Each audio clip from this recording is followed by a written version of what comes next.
प्यारे विद्यार्थियों, matrices topic में हमने अभी तक 3 एक्सरसाइजेस कर ली हैं 3.3 तक। एक्सरसाइज 3.4 की तरफ हम बढ़ रहे हैं, जिसमें हम इन्वर्टिबल मैट्रिसेस के बारे में पढ़ेंगे।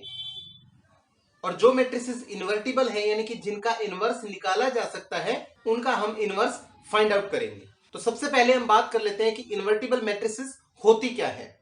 देखिए, इन्वर्टिबल शब्द का अर्थ है कि जिसको इन्वर्ट किया जा सकता हो, जिसका उल्टा किया जा सकता हो, इनवर्स निकाला जा सकता हो। ये कंसेप्ट लगभग कुछ वैसा ही है जैसे आप व्युत्क्रम या रेसिप्रोकल का कंसेप्ट छोटी क्लासेस के अंदर, तीसरी या चौथी क्लास के अंदर पढ़ के आए हैं। जैसे 3 का व्युत्क्रम हम बात करें तो 3 का व्युत्क्रम क्या है? 1/3, क्योंकि इनको गुणा करने पर 1 आ गया। 2/5 का व्युत्क्रम या रेसिप्रोकल 5/2 है, क्योंकि इनको गुणा करने पर 1 आ गया। दो संख्याओं को गुणा करने पर जब 1 आ जाता है तो हम वहां पर एक संख्या को दूसरी संख्या का व्युत्क्रम या रेसिप्रोकल बोलते हैं। यहां हम मैट्रिसेस की भाषा में उसको इनवर्स बोल देते हैं कि 2/5 का इनवर्स 5/2 है। तो ऐसा ही कुछ मैट्रिसेस के केस में है कि इन्वर्टिबल मैट्रिसेस वो मैट्रिसेस है जिनका इनवर्स निकाला जा सकता है। और इनवर्स से हमारा क्या मतलब है कि दो मैट्रिसेस को आपस में गुणा करने पर आई आ जाए। जैसे यहां पर 1 आ रहा था, वैसे यहां पर 1 का अर्थ यूनिट मैट्रिक्स है, आइडेंटिटी मैट्रिक्स है।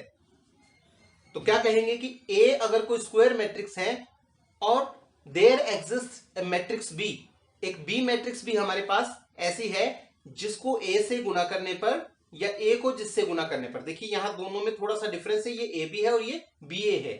हमने पीछे पढ़ा है कि कोई जरूरी नहीं है कि ए बी और बी ए बराबर हो, लेकिन जब ए का बी से और बी का ए से मल्टीप्लीकेशन करने पर सेम रिजल्ट आए और वो आई के बराबर आए, यूनिट मैट्रिक्स या आइडेंटिटी मैट्रिक्स के बराबर आ जाए, तब हम कहते हैं कि ए मैट्रिक्स इन्वर्टिबल है। और उस स्थिति में ए का इनवर्स बी कहलाता है और बी का इनवर्स ए कहलाता है। जैसे यहां पर मैंने एक उदाहरण लिया है, ए मैट्रिक्स मैंने ये ली है और बी मैट्रिक्स आप देख रहे हैं ये ली है मैंने। जब आप ए को बी से गुणा करेंगे, पहले ए रखा फिर बी रखा, इनको आप जब मल्टीप्लाई करेंगे, मल्टीप्लिकेशन आप पीछे पढ़ चुके हैं, इनको मल्टीप्लाई करने पर 1 0 0 1 यानी कि आइडेंटिटी मैट्रिक्स आ रही है। इसी प्रकार से आप इनका ऑर्डर उल्टा कर दीजिए, इसको पहले और इसको बाद में रखिए।